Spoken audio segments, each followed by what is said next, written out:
யாகும். முற்காலத்தில் இந்தியாவில் நரமாமிசம் தின்னும் கூட்டத்தினர் இருந்தனர். அவர்கள் பெருத்த தொல்லை விளைவித்தனர். பல அப்பாவி மக்களின் உயிருக்கு அவர்கள் அச்சுறுத்தலை ஏற்படுத்தினர். அவர்களில் ஒருத்தி ஹோலிகா அல்லது பூத்தனா என்பவள்.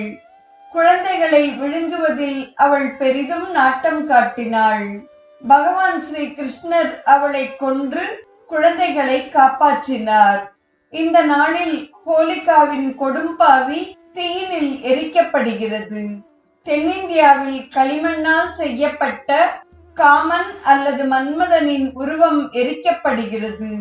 பெரிய பண்டிகையான ஹோலியின் ஆரம்பம் இதுதான். பங்குனி மாதத்தில் வரும் பௌர்ணமிக்கு 10 நாட்களுக்கு முன்னதாகவே ஹோலி பண்டிகை ஆரம்பமாகிறது என்றாலும் பௌர்ணமிக்கு முன்னால் வரும் 3 அல்லது 4 நாட்களிலேயே அது பிரதானமாக கொண்டாடப்படுகிறது.